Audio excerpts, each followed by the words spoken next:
Pocaterra, en los controles. Luis Guillermo Martínez. Y hablando para ustedes, Luis Daniel Álvarez, certificado de locución 39202 y Juan Francisco Contreras, certificado 18037. Bueno, hoy tenemos un programa bien interesante, noticias que vienen generando expectativas a nivel internacional, pero antes vamos a hacer publicidad. Antes queremos darle a usted un consejo importante, un consejo para que usted pueda mantener su vehículo, que es una inversión en estos días muy valiosa, en buenas condiciones. En buenas condiciones tiene que ir a un sitio que es un sitio donde está la gente que conoce del mantenimiento de su vehículo.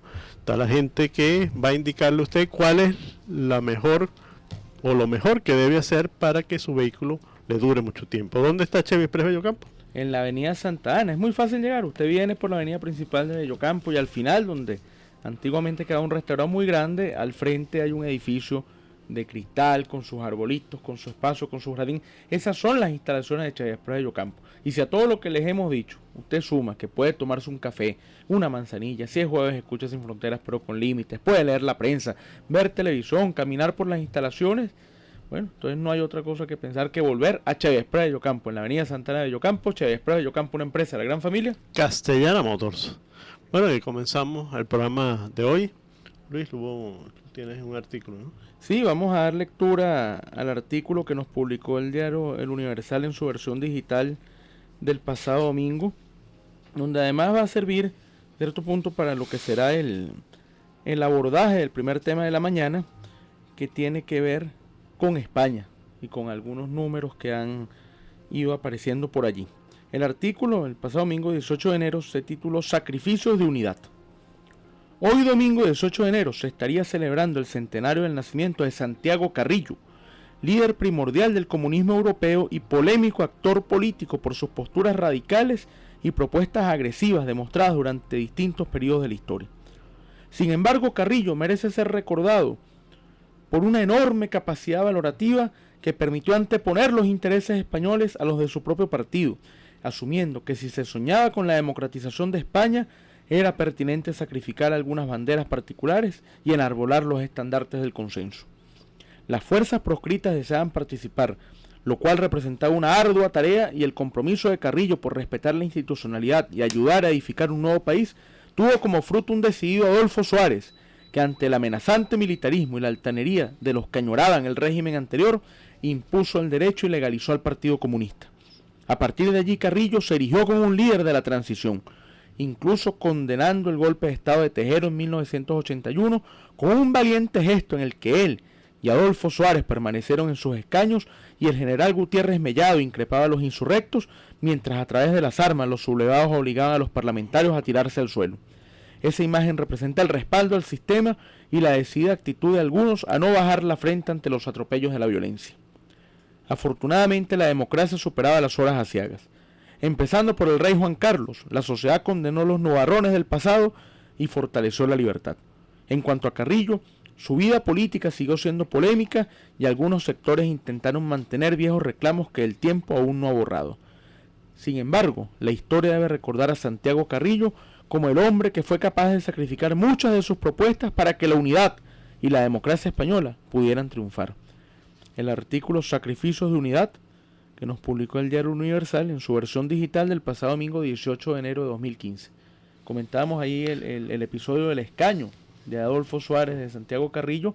Siempre recomendamos algún libro, alguna película que se pueda ver. Un libro que se llama Anatomía de un Instante, de Javier Cercas, que lo hemos mencionado en otras ocasiones, que narra eso, cómo el gobierno de Suárez tuvo que hacer lo necesario y pactar y buscar la forma para que España pudiera ser la España que es ahora, una España libre, una España plena, con problemas, evidentemente, pero que en nada se parece ni a la oscuridad de la guerra civil, ni a las tinieblas del franquismo. Sí, yo creo que además hay que reconocer a Carrillo, que fue uno de las personas que participó en la redacción de la nueva Constitución española.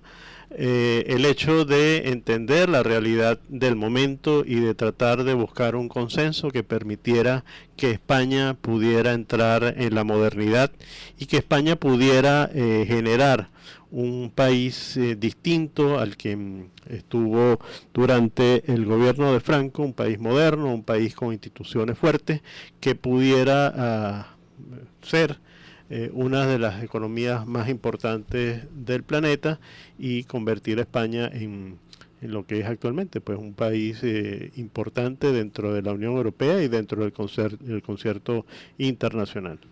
Bueno, esa España ya tiene, como he dicho, tiene algunos problemas que han servido para que algunas tendencias populistas digan que el problema es el sistema, que hay que cambiarlo. A eso nos referimos en todo caso en este instante a esa agrupación llamada Podemos, que es un grupo que ha surgido, que incluso en su momento fue acusado de haber recibido financiamiento por parte del gobierno venezolano.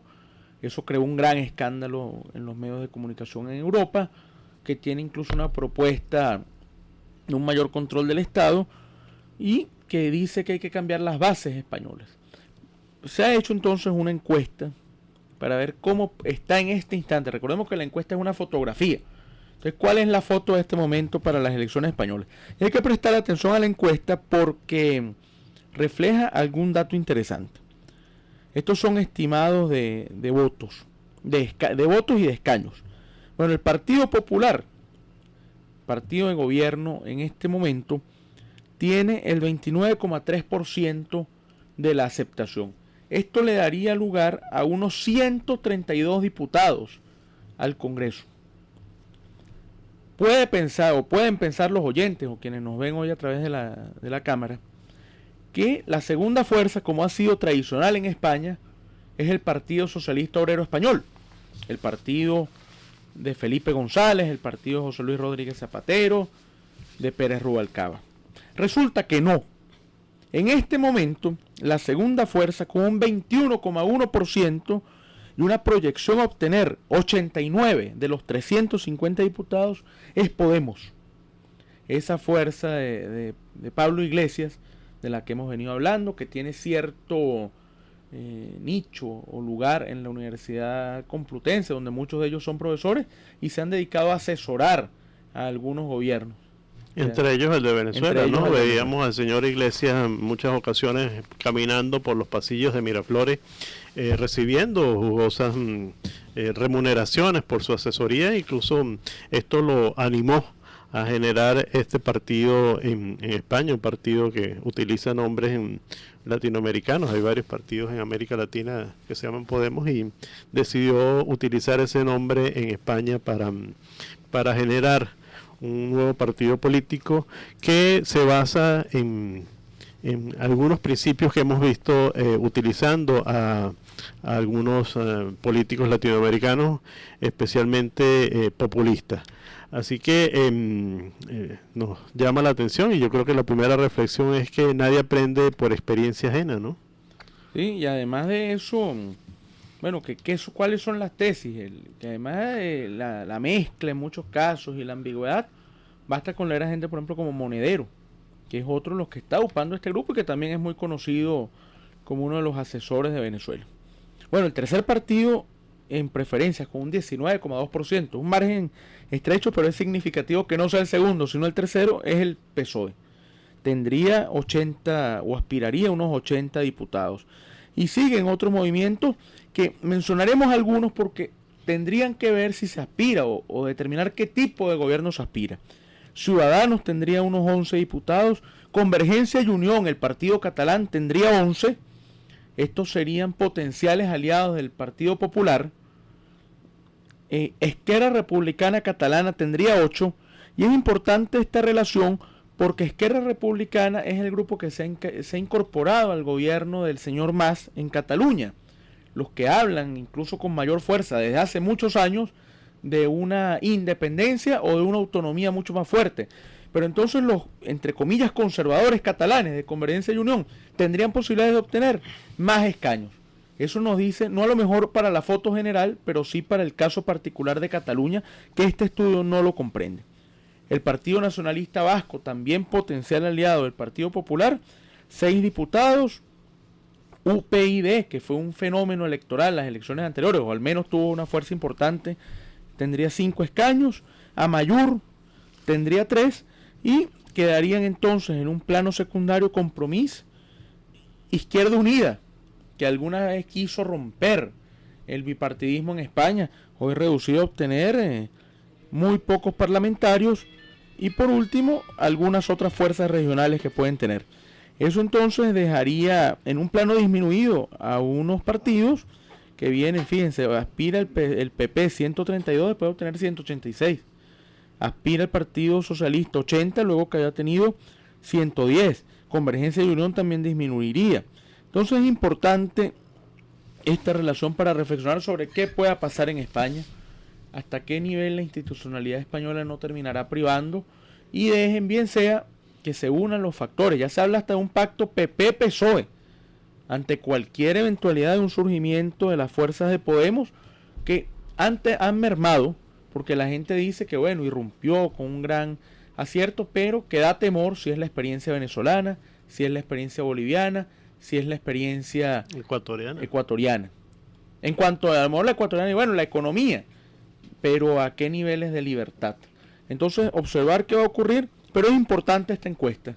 Nos da mucho de qué hablar, como entonces, como tú decías, yo creo que el refrán se presta, nadie experimenta en camisa ajena, nadie se da cuenta de las realidades. Tuvo que llegar entonces un temor como el de Podemos, a ver qué va a ocurrir. Se obliga entonces los partidos españoles a renovarse, a hacer propuestas y a entender la realidad.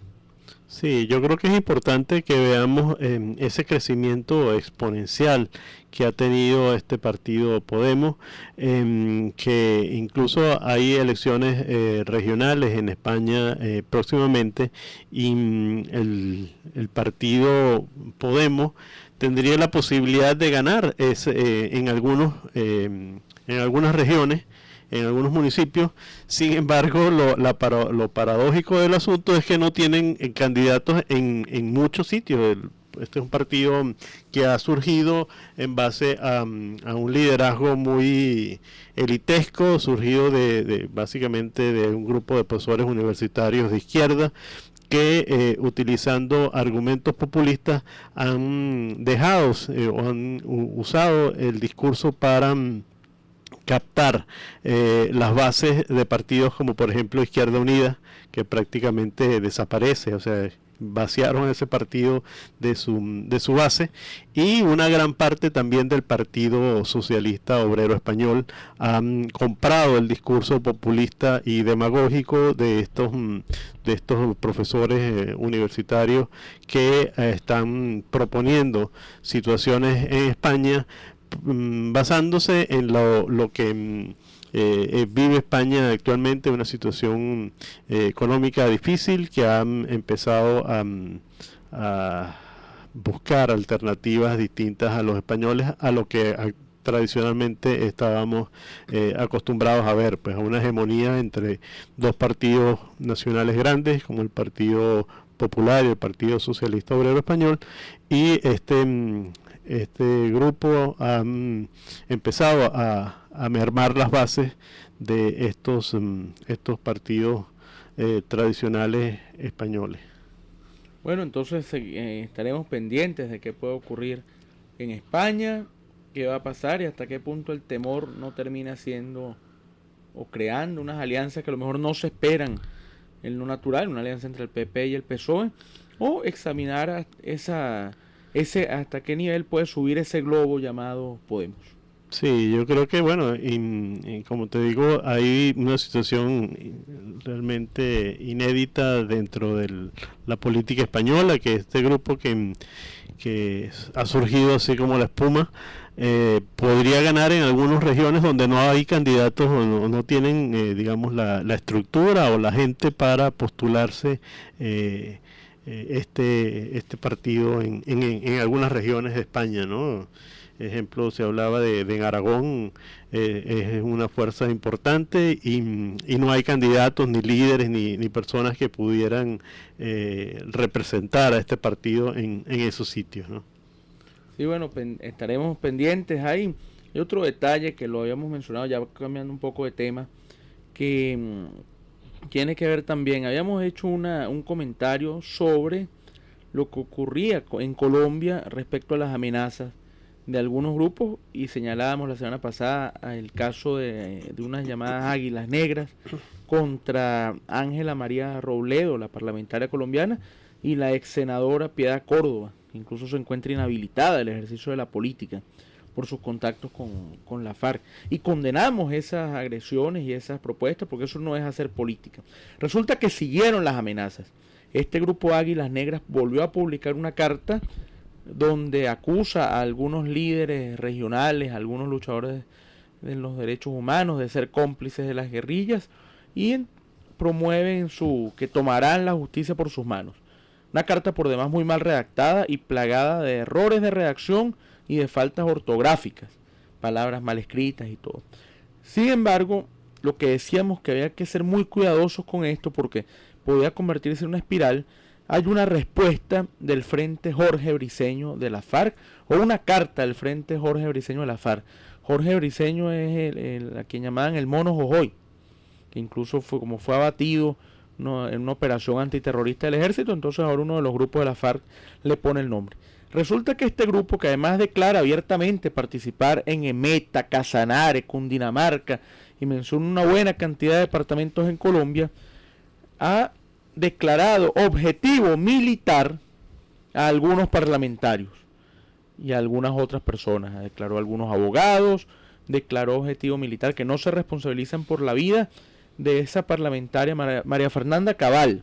La Fernanda Cabal es una representante colombiana por Bogotá que ha estado siempre en el medio de la polémica. Una fue cuando murió Gabriel García Márquez. María Fernanda Cabal dijo que ella no le daba ningún sentimiento de dolor porque ya estaría en el infierno pagando sus culpas y su amistad con Fidel Castro. Eso entonces provocó una reacción muy fuerte de sectores de la cultura, de sectores de la política, la tildaron de insensible. La otra fue porque la acusaron de haberse burlado de una persona que fue en ese comité de familias que organizó el gobierno colombiano, que viajaron a La Habana. La acusan de haberse burlado y además ella denunció que la señora que habló en nombre de los familiares de las víctimas, que incluso abrazó a uno de los guerrilleros y juntos dijeron que había que llegar al perdón, era contratista del Palacio de Nariño y además estaba muy ligada, según algunas fotografías, a Ernesto Samper, el actual secretario de UNASUR, y que eso evidenciaba que ahí no había más que un teatro. Entonces volvieron a decir que ella no quería la paz. Ese juego, el que critique la forma en que se hace, lo acusan que es que entonces está a favor de la guerra. Un chantaje político bastante mediocre, por cierto. Bueno, ahora María Fernanda Cabal ha dicho que tiene pruebas, tiene cartas que la declaran objetivo militar. Estos grupos dicen que no se responsabilizan, que ella es una agente del paramilitarismo colombiano y que entonces van a tomar cartas en el asunto. Así mismo dice el comunicado de ese frente guerrillero. Entonces, así como condenamos la acción de esos grupos que amenazaron a Piedad Córdoba, que amenazaron a Ángela María Robledo, tenemos que condenar también la acción de la FARC, que hablando de paz en La Habana, de acuerdos, de consensos, lleva adelante su política de seguir amedrentando y de seguir amenazando.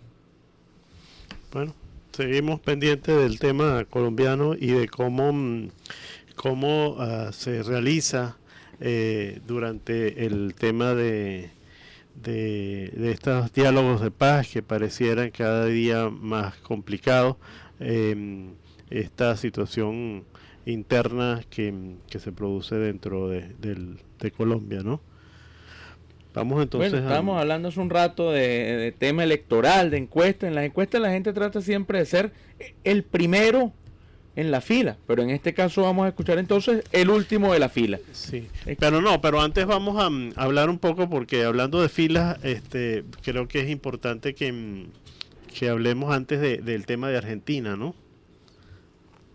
Sí, que habría que conversarlo, el caso del fiscal, el caso de la oposición y lo que está pasando con unas gravísimas acusaciones que hay en el país, porque el tema argentino es amplio. Podemos y nos vamos a referir al caso del fiscal, las denuncias del fiscal contra la presidenta y el canciller.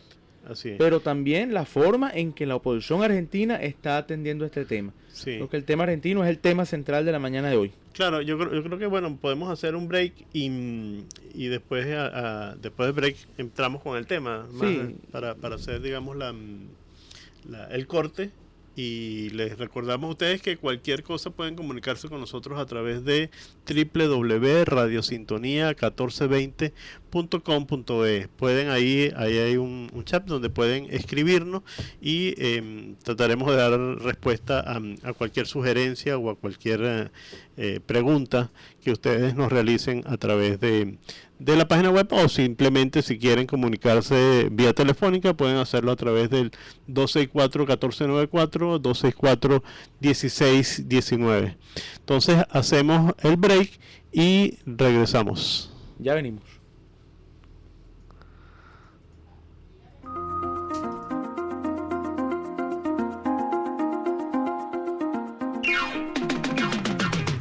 Desde Caracas, para toda el área metropolitana y el estado Miranda, transmite Radio Sintonía 1420 AM. La siguiente transmisión obedece a lo establecido en el artículo 10 de la Ley de Responsabilidad Social en Radio, Televisión y Medios Electrónicos. Nuestro día no comienza con el sol, ni con el gallo, sino con nuestras manos. Son ellas las que dan valor y sentido a todo lo que tocan. Ahora sabemos lo que somos, y esto es solo el comienzo.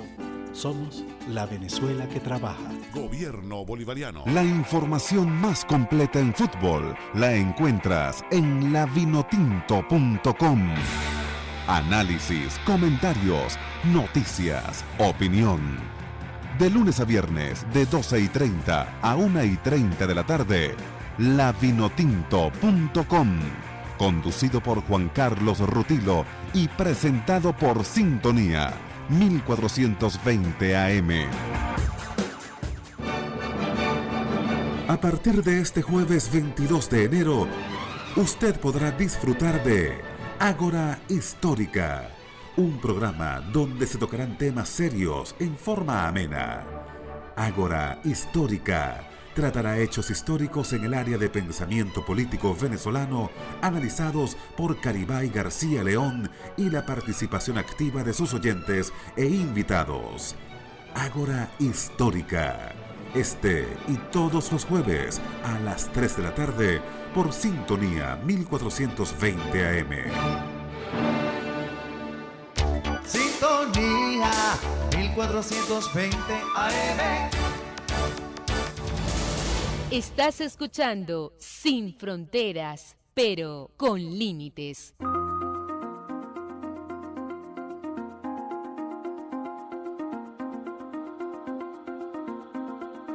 Bueno amigos, y hagamos publicidad y hablar de ese lugar idóneo, de ese sitio agradable para la revisión habitual del vehículo Chevrolet, de ese lugar que usted espera llevar el vehículo, porque además de la buena revisión se convierte en un disfrute. Es hablar de Chevy Express Bellocampo.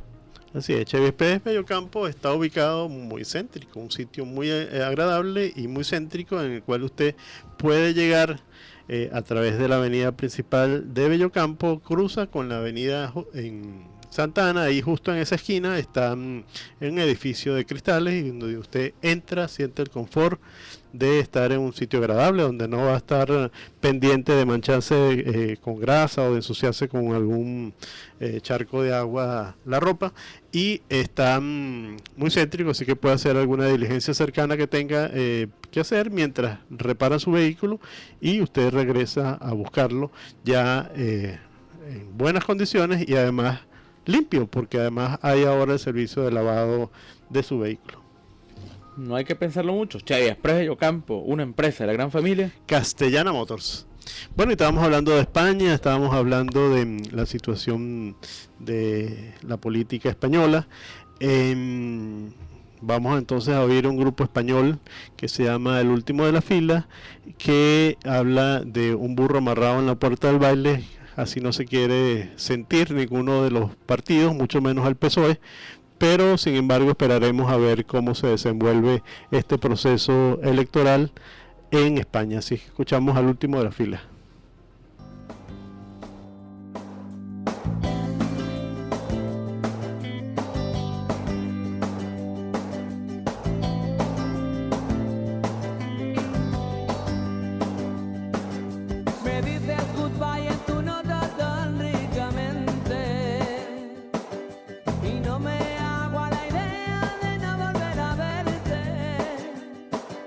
Si lo llego a saber, mi moza, no te bajo el puente.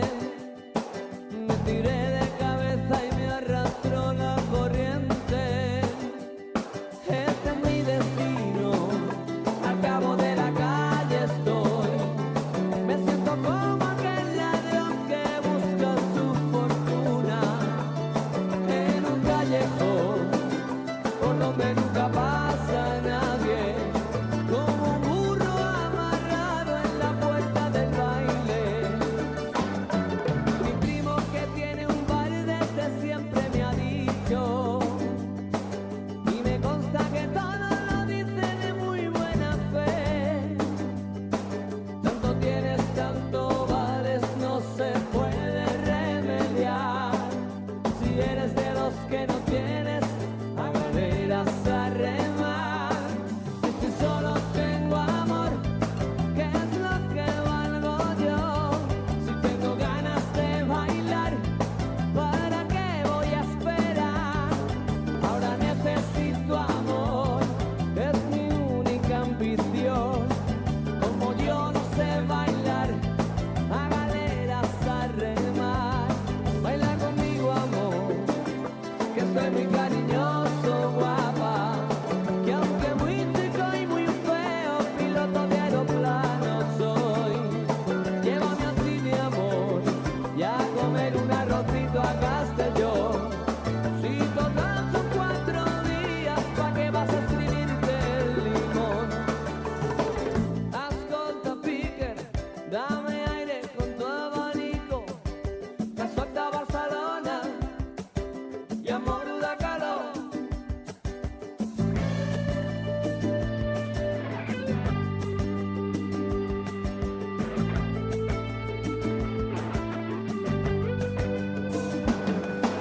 Si solo tengo amor, ¿qué es lo que tengo yo? Si tengo ganas de bailar, ¿para qué voy a esperar? Ahora necesito amor, es mi única ambición. Y como yo no sé bailar, a galeras a remar. Y si solo tengo love, ¿qué es lo que valgo yo? Si tengo ganas de bailar, ¿para qué voy a esperar? Ahora necesito amor, porque mi novia me dejó. Como yo no sé bailar, a galeras a remar. Ahora necesito amor. Estás escuchando Sin Fronteras, pero con límites. Bueno, escuchamos al grupo español El Último de la Fila en su canción muy propia para la situación internacional que estamos viendo. Y esa reflexión de cuánto tienes, cuánto vales, es una reflexión importante, incluso a nivel internacional, cuando vemos los resultados de la gira presidencial.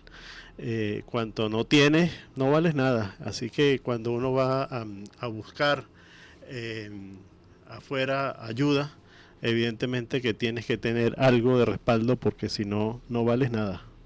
Sí, y además que también a muchos jefes de Estado que andan por ahí viajando y al final en muchos casos no se recibe, bueno, que todo baila el que se invite o todo baila el que se quiera ir, hay que ser invitado. Eso de presentarse, ¿no? Pues si no, no puede a lo mejor ni siquiera entrar, pero no lo esperan. Así es, así es.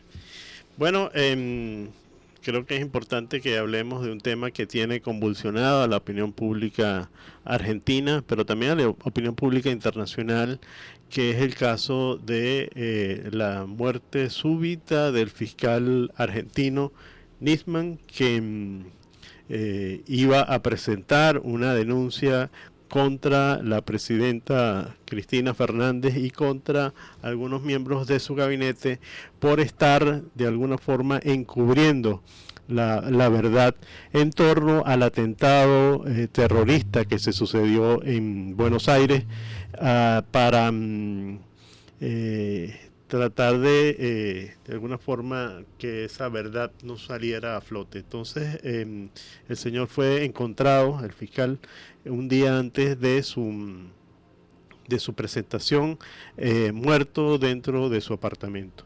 Hay cantidad de indicios que en principio se dijo que había sido un suicidio, pero han salido cantidad de detalles en torno a esta situación que ponen en duda que realmente haya sido un suicidio del señor Nisman, ¿no? Sí, para empezar, dicen que las pruebas de la pólvora después de haber disparado un arma de fuego dieron negativas, que no hay disparo. Segundo, la puerta está cerrada, incluso tenía la llave pasada, como dice uno, o sea que si la llave está dentro no hay manera de abrir desde afuera. Pero hay otras cosas que generan cierta inquietud. El fiscal Nisman tenía protección permanente por parte de los cuerpos de seguridad del Estado. Él manifestó que se podían retirar, que él quería pasar el sábado tranquilo, que lo fueran a buscar el domingo. Se cansaron de tocar el domingo, no llegaron, llamaron a la dama y resulta entonces que fue cuando lo encontraron sin vida. Se pregunta la opinión pública argentina, ¿por qué una persona que tiene que tener una escolta natural por el tema que lleva, pero que ha entrado en una fase determinante para el proceso político y judicial que adelanta, que tiene que declarar al día siguiente ante una comisión del Parlamento, no se redoblaron las medidas de seguridad? ¿Por qué no había presencia permanente en el sitio de cuerpos policiales? ¿Quiénes entraron al edificio? Todo esto empieza a generar incógnitas, empieza a generar malestar porque no hay claridad, incluso manifestaciones el día de ayer donde entre otros estuvo Mauricio Macri, el jefe de gobierno argentino, y dicen que potencial candidato presidencial, el jefe de gobierno de Buenos Aires, donde decían que parece que con Nisman, la muerte de Nisman, se pierde la justicia y la posibilidad de avanzar, que no hay entonces una opción real de poder obtener un resultado de quién estuvo implicado. Eso por una parte. La otra es que empezó a circular un video, un viejo audio, pero aparentemente lo repite a cada rato, donde la presidenta en una rueda de prensa dijo que hay que temerle a Dios y a ella un poquito. Entonces empezaron a asumir que además de la soberbia que implica este refrán, podía haber alguna implicación de sectores gubernamentales. Otras fuentes dicen que no, que la respuesta tiene que buscarse por Irán, que es quien quería hasta cierto punto que esto no saliera a la luz. Repetimos, conjeturas que al menos en el corto plazo parecieran no poder responderse. Lo que sí puede responderse y sí puede encontrarse es que, entre otras cosas, tiene que darse cuenta la oposición argentina contra quién está jugando. La señora Fernández de Kirchner no puede repetir. Que por cierto, una carta, publicó una carta el día de ayer porque no sale a la luz pública, ella no aparece. Pero una carta donde dice que el fiscal Nisman no se suicidó. ¿Qué quiere decir entonces la señora Fernández de Kirchner? Que lo mataron. ¿Quién está entonces detrás de esto? Claro, no, hacer una afirmación como esa deja muchas más dudas, porque ¿qué sabe la señora Fernández de la investigación? Porque ella dice que no se suicidó cuando una de las hipótesis que se manejaba con mayor fuerza era el tema del suicidio.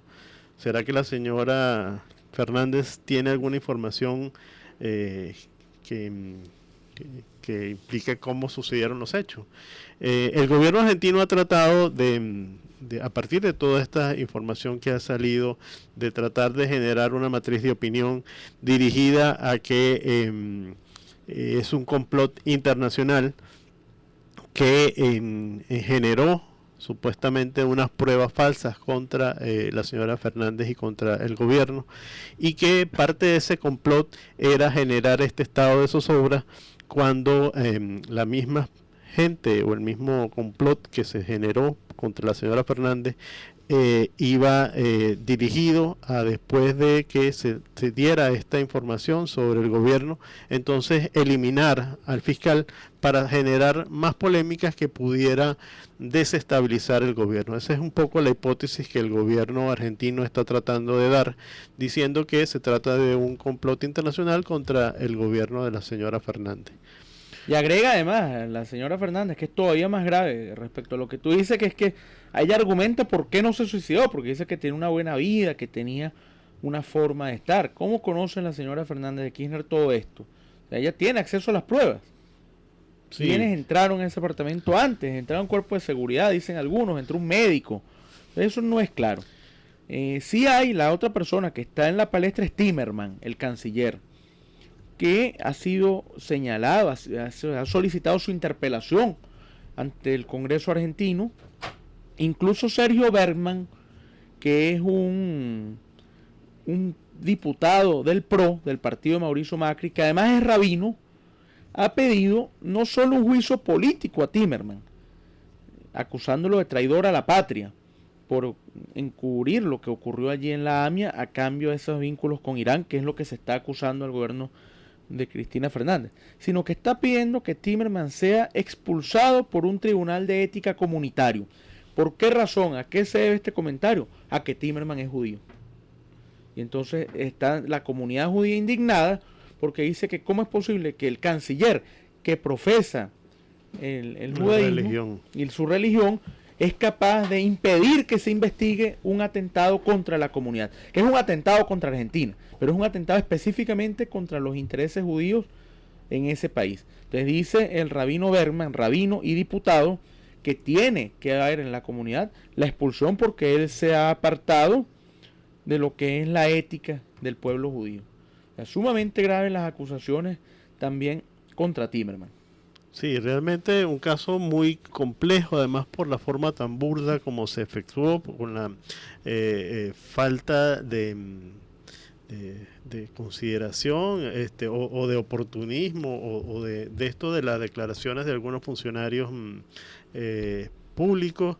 Incluso ayer apareció dentro del proceso de investigación un nuevo dato que genera mucha más polémica, como es que dentro de la investigación que se está haciendo se llevó a un cerrajero experto para que analizara la posibilidad de la entrada de una persona distinta a la familia de Nisman, y se descubrió que hay un tercer acceso al apartamento en el cual perfectamente podría haber entrado cualquiera sin dejar rastro. Dentro de esa situación se encontró una huella de zapato e incluso también parte de una huella digital que podría generar una versión distinta a lo que se tiene con respecto al caso de la muerte de este fiscal argentino que tiene a Argentina muy pendiente de cómo se va a desarrollar esta investigación. Bueno, eso por una parte. Nosotros no podemos decir ni lo vamos a ni siquiera asomar porque es algo que parte de las investigaciones y ni siquiera hay una revisión jurídica que se haya hecho al respecto de si hay o no responsabilidad directa del gobierno de la presidenta o si quién pudo haber sido. Son conjeturas que hay. Sin embargo, cualquier escenario es negativo para el gobierno argentino.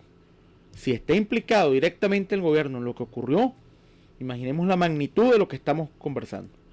Si el gobierno entonces lo que hizo fue mantener una vinculación en el otro aspecto con Irán, y para proteger entonces o cerrar el tema AMIA a cambio de vinculaciones económicas entre países, también es una maniobra condenable.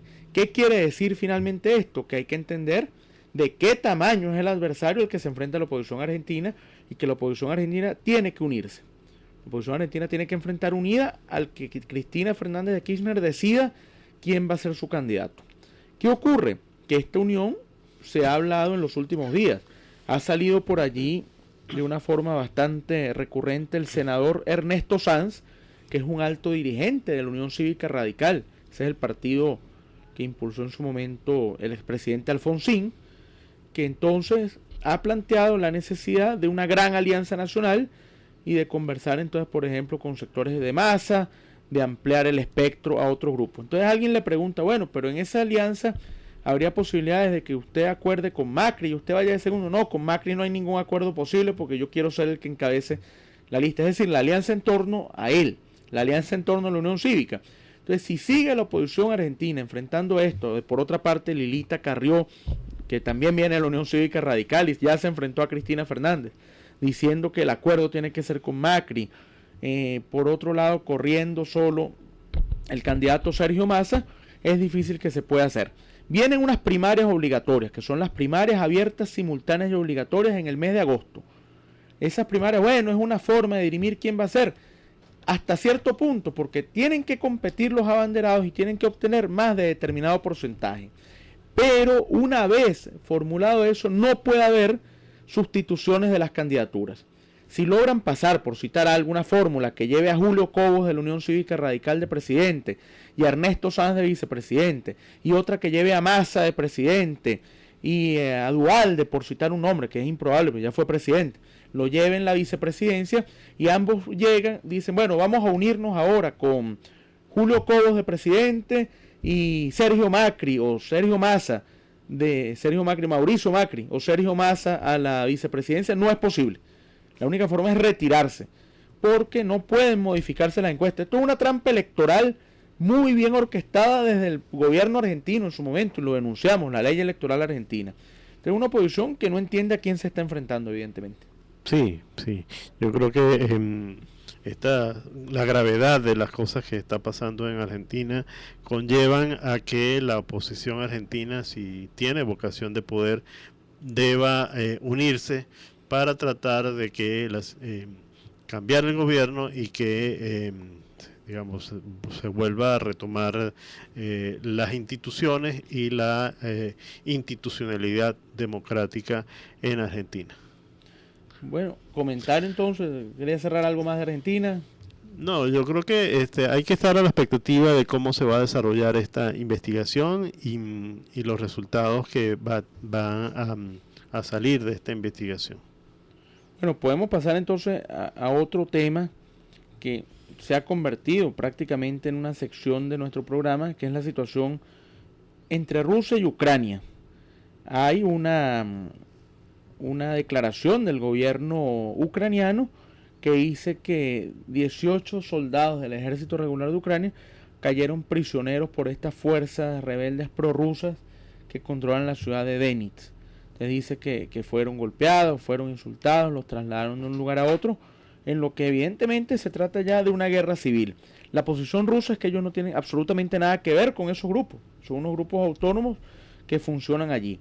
Pero entonces se complica la situación nuevamente en Ucrania, donde pareciera entonces que media Ucrania responde a la idea europea, el consenso, el acuerdo, y la otra media Ucrania espera su anexión a Rusia, aunque Rusia diga que no tiene nada que ver con esto. Claro, yo no diría que medio Ucrania, yo diría que un sector muy pequeño de ucranianos que aspiran incorporarse a lo que era antes la Unión Soviética, ahora sería la Gran Rusia del señor Putin. Sobre todo los que las regiones que están más situadas al este de Ucrania, que tienen mucha influencia rusa, muchos son hablan ruso, son personas con muchas vinculaciones con Rusia. Cuando estuvo el embajador ruso, hablaba de la comunión o el intercambio histórico entre estas poblaciones situadas al este de Ucrania y Rusia, donde muchos son familias, incluso son personas que han estado muy involucradas a través de la historia entre ambas regiones. Así que creo que es un sector pequeño de Rusia, sobre todo lo que está ubicado hacia el este de Ucrania, que tienen la esperanza de acercarse o de pertenecer a la Rusia actual. Y bueno, y volveremos a tener pronto el embajador ruso, pues quedaron unos temas pendientes, profundizar en derechos humanos, hablar de relaciones hacia América Latina. Entonces los oyentes pueden preparar sus preguntas para el día que el señor embajador nos vuelva a acompañar, tener entonces que atienda las inquietudes que los oyentes tengan. Sí. Bueno, pasando a otro tema, yo creo que hay algo reprochable, grotesco, que es lo que ocurrió ayer en Irak con el Estado Islámico.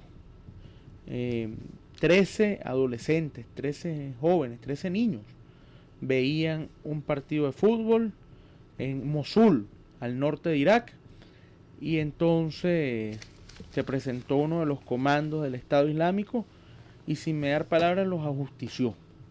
acabó con la vida de estos 13 muchachos que veían un partido de fútbol bajo el argumento de que el fútbol, ver el deporte, viola la norma islámica. Y entonces lo dantesco, más allá de la acción, es que la familia no pudo recoger los cuerpos porque no lo permitieron estos mercenarios del Estado Islámico. Esos son los niveles de conflictividad que hay en el norte de Irak, que sigue habiendo. Es un tema que no puede dejarse de lado. Es un tema que permanentemente hay que seguir. No puede la comunidad internacional obviar lo que está pasando y acciones dantescas como la que ocurrió ayer, de que fueron ejecutados esos 13 jóvenes por estar viendo un partido justamente entre Irak y Jordania. Estaban viendo a su propio país, pero como estos grupos son totalizantes y totalitarios, son totalitarios porque imponen su verdad y totalizantes porque creen que son todo, no creen ni siquiera en el Estado Nacional. Entonces no les importa lo que haya ocurrido. Tiene que haber una condena y tiene que haber acciones de la comunidad internacional. El mismo tema sirio se ha venido dejando de lado, pero tiene mucho que ver con todo esto. Entonces acusaron a los muchachos de romper la ley islámica y entonces se procedió a la ejecución, diciendo además que va a ser una muestra de lo que se va a seguir aplicando en Mosul. Si ese es el emblema del califato que tratan de llevarle a la gente, podrían entonces perder cada vez mayores voluntades. Sí, pero a su vez eso pareciera atractivo para otros, sobre todo personas que no consiguen ajuste dentro de sus países y que este Estado Islámico les ofrece alguna forma de vida, y eso resulta atractivo para algunos jóvenes europeos, incluso norteamericanos de origen o que hayan se hayan asimilado a la religión musulmana para ir a defender este supuesto califato. Y hablando de Siria, creo que también es importante que hagamos alguna mención sobre la situación que se presentó en el oeste de Siria, porque un helicóptero del ejército israelí bombardeó una región cercana a los Altos del Golán, donde estaban militares o milicianos del Hezbollah, que actúa en Líbano, que en este caso estaban apoyando acciones militares al ejército de Al-Assad. Esta situación produjo la muerte de varios militantes de Hezbollah, incluso de un general de Hezbollah que estaba participando, como dije, en estas operaciones de apoyo a el señor Al-Assad. Esto generó evidentemente una reacción en Hezbollah. Recordemos que Hezbollah es una especie de estado dentro del estado de Líbano, que controla mucho de la región situada al sur del Líbano y que limita evidentemente con Siria, y están apoyando militarmente al gobierno de Al-Assad. Hubo ayer también, supuestamente como respuesta a esto, un atentado en Tel Aviv, la capital política económica de Israel, donde un palestino entró a un autobús y acuchilló a un grupo importante de personas, habiendo 4 personas en estado grave. Este palestino fue detenido y se encuentra en manos de la policía israelí. Así que una zona bastante convulsionada sigue siendo el Medio y el Cercano Oriente, que sigue siendo una especie de bomba de tiempo para la paz y la estabilidad internacional. Hablando también, y un poco en esa misma región, pero un poco más al sur, tenemos el caso de Yemen, donde el palacio presidencial fue tomado por un grupo de fuerzas militares rebeldes que son de origen chií, son chiitas, y están exigiendo al gobierno de Yemen una mayor participación en el gobierno y que de alguna forma sean tomados en cuenta a la hora de gobernar. Este grupo ha tomado importantes posiciones esta situación ha hecho que se cierren vías de comunicación, incluso el aeropuerto de la ciudad de Sanaa, la capital de Yemen, había sido paralizado totalmente y aparentemente se está negociando una tregua para tratar de restablecer la gobernabilidad dentro de Yemen. Bueno, problemas que vienen desde ese otro gobierno autoritario que hubo allí, que duró 32 años el gobierno del presidente Saleh. Después incluso hubo un atentado en una mezquita y se quemó y lo trasladaron y quedó pues prácticamente rumbo Yemen a ser un estado fallido. Que de hecho hablan que es la nueva, entre comillas, Somalia o el nuevo Afganistán, que es donde se están fraguando todos estos atentados terroristas para llevar entonces contra Occidente. Había ayer una protesta, que es otro tema que podremos mencionar, en Kabul, la capital afgana, de algunas personas que pedían la expulsión del embajador francés porque dicen que el tema de la reaparición de la revista Charlie Hebdo sigue ofendiendo al profeta y que entonces le piden al gobierno afgano la expulsión. Fue una manifestación controlada por los cuerpos de seguridad, no hubo vandalismo, de hecho una comisión logró ir a entregar un comunicado a la sede diplomática francesa. No así lo que está pasando, hablando un poquito del continente africano, que tenemos algunas semanas que no lo tocamos, lo que está pasando en Níger. En Níger la situación es alarmante. Recordamos a nuestros oyentes que Níger y Nigeria son dos países distintos. Gente que cree, por ejemplo, que Níger es Nigeria en inglés, no. Níger es un país, Nigeria es el otro, el más grande, el petrolero, el que la gente asocia a haber ido a los mundiales de fútbol. Níger es un país muy pobre con unas grandes hambrunas y unas sequías muy prolongadas, cuya capital es Niamey. Bueno, producto de las caricaturas que asumen como caricaturas contra el profeta, que dice que se burlaron, han salido en Níger a quemar iglesias. Y hay una gran conflictividad en ese país que lleva entonces a los obispos a suspender cualquier manifestación religiosa.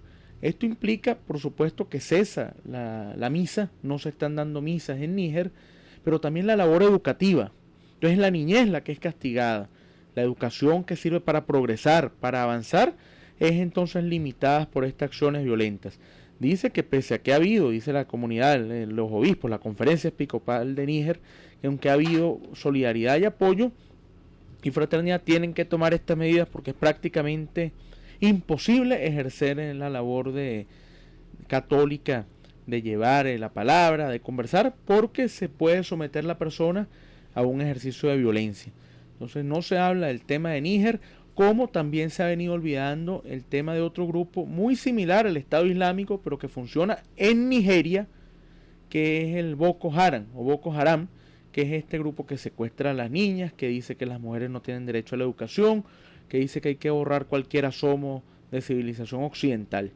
Entonces, dan de qué hablar los países africanos en este sentido. Sí, lamentablemente no dan de qué hablar de algo bueno, sino siguen siendo noticias realmente negativas.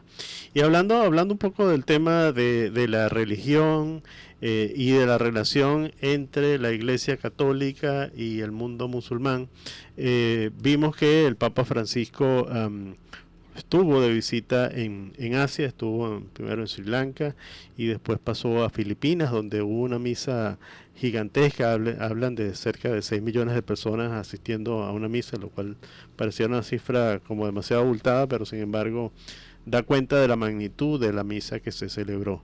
Y creo que dentro de esa situación y de esta gira del Papa, creo que hay varias frases importantes que el Papa ha dicho, y creo que una de las que deberíamos resaltar, que tiene que ver con el tema tanto de lo que sucedió en Francia como de lo que viene sucediendo en el Medio Oriente y en África, es que el Papa decía que no está permitido asesinar en nombre de Dios, que eso es una afirmación realmente importante del Papa, porque revela que estas actitudes de utilizar la religión o invocar la religión para asesinar a personas está fuera de cualquier ley religiosa, ¿no? Sí. Bueno, otras noticias también que tenemos que comentar es la denuncia de la oposición del Partido Unido para el Desarrollo Nacional y de su candidato Hakainde Hichilema, que acusa a la Comisión Electoral de Zambia de haber amañado los resultados para mantener en el poder al gubernamental Frente Patriótico, quien lleva como candidato a Edgar Lungu. Todavía no hay resultados, los resultados empezarán a partir de mañana. ¿Cuál es la denuncia que hace el candidato Hichilema? Dice que en algunos centros electorales no había boletas, que no llegaba el material electoral, que esos centros no se lograron abrir. Centros rurales, que es significativo el comentario. ¿Por qué? Porque en la zona rural tiene alguna fuerza su movimiento. Le dicen que en efecto, que no había posibilidades de llevar el material porque había llovido mucho. Entonces hubo alguna reacción que obligó a enviar el material a través de helicópteros, que obligó a llevar las boletas en aviones oficiales, y dice Hichilema que eso es una gran irregularidad. De todas formas, pareciera, según algunos sondeos, que el Frente Patriótico, por su apoyo en las grandes ciudades, en Lusaka y otras grandes ciudades, va a mantener entonces el gobierno. Recordemos que este país tuvo que organizar unas elecciones que no esperaba por el fallecimiento del presidente Michael Sata, que había tenido que viajar a Londres a tratarse una enfermedad que la población no conocía que tenía y no pudo regresar. Y quedó encargado Guy Scott, que además fue noticia en los medios internacionales, más allá de la encargaduría del poder, siendo vicepresidente, porque es un habitante de Zambia que es blanco. Entonces dicen de todas formas que él no podía ejercer porque sus abuelos eran europeos y no tiene entonces la tradición propia del Estado, que él no puede ser por eso candidato. Pero bueno, el próximo programa ya tendremos, esperemos, resultados de quién gana las elecciones en Zambia. Si vamos al otro extremo del continente, o sea, si cruzamos nuevamente hacia el norte del continente africano, encontramos que un tribunal ordenó la liberación y anularles el juicio, volver a empezar, de los dos hijos de Hosni Mubarak, de Alaa y Gamal, quienes están detenidos, entre otras cosas, acusados de malversar 17 millones de dólares, de haber comprado 5 casas con dineros públicos, de haberse apropiado de dineros que se dieron para arreglar el Palacio de Gobierno.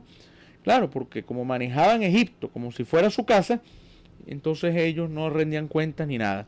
El malestar que se está dando en Egipto es porque resulta que dicen que, sin que la gente se dé cuenta, están quedando en libertad todos los personeros del gobierno de Mubarak. Entonces, que hasta qué punto estos militares que ahora gobiernan, el mariscal al-Sisi, que dijimos en su momento que ganó las elecciones con el 94,5%, no trata de llevar adelante lo que fue Mubarak, esa promesa del orden y la estabilidad, cierto crecimiento, contactos con la comunidad internacional, bajo un régimen interno de terror y de represión. Sí, pareciera que estamos volviendo a la época de Mubarak. Bueno, y finalmente ya estamos cerca de cerrar el programa, pero queríamos dejar un comentario al aire, que es el tema de la realización en Davos, Suiza, de la reunión anual o el Foro Económico Internacional, donde asisten jefes de Estado y de Gobierno de más de 140 países, donde asisten los principales empresarios y personas vinculadas al tema económico, organizaciones internacionales. Y este tema realmente, por lo menos a mí particularmente, me preocupa que el gobierno venezolano siempre se ha mantenido alejado de este foro internacional, que es una reunión anual donde se plantean las inquietudes económicas, se planifica mucho de lo que es la acción o la actividad económica internacional, y Venezuela siempre se mantiene al margen de esta reunión internacional. Así que creo que es importante reflexionar sobre esta situación, ya que lo que hace es que el país siga aislándose cada vez más. Bueno, y que en Bolivia hay noticias en estos momentos porque asume un nuevo mandato Evo Morales, diciendo que ahora sí llevará adelante sus propuestas, que la primera propuesta de Morales buscará entonces la reelección, la reforma constitucional para la reelección del gobierno. ya que se ha hecho costumbre en América Latina. Si no es la perpetuidad, es dejar a algún familiar directo. Entonces, bueno, así será. Veremos entonces cómo transcurre la nueva gobierno del señor Morales. y bueno, y estar pendientes también, que podemos analizar la semana que viene, los resultados de las conversaciones entre Cuba y Estados Unidos, que también se vienen dando, vienen acercamientos, mientras otros hablan todavía del imperio y de Estados Unidos. Bueno, Cuba y Estados Unidos terminan limando asperezas. Sí, señor. Bueno, y en la dirección de la emisora, La doctora Ana Mireya Obregón, en la coordinación de producción, Toti López Pocaterra, en los controles. Luis Guillermo Martínez, Y hablando para ustedes, Luis Daniel Álvarez, certificado de locución 39202 y Juan Francisco Contreras, certificado 18037. Bueno, y antes de recordando irnos, de la sí, publicidad, ¿sí? antes de irnos vamos a hacer publicidad y le recordamos a ustedes que el sitio ideal en Caracas para hacer mantenimiento de su vehículo es Chévez Express Bellocampo. ¿Dónde está ubicado? En la avenida Santa Ana de Bellocampo, Chévez Express Bellocampo, una empresa de la gran familia. Castellana Motors. Yo recuerdo que esta tarde voy a estar a las 3 en el programa Ágora Histórica conversando sobre el 23 de enero, fecha del retorno a la democracia venezolana, programa de Caribay García León, todos los jueves a las 3, allí vamos a estar nosotros tratando ese tema. Y bueno, como fue tan polémico lo que hablamos hoy, tantos problemas, violencia, reelecciones, perpetuidades, discrecionalidades, yo creo que nada mejor, y el tema fue Argentina, nada mejor que un tango, Cambalache. Así es. Feliz jueves y nos Hasta escuchamos y el próximo nos vemos jueves. la semana que viene.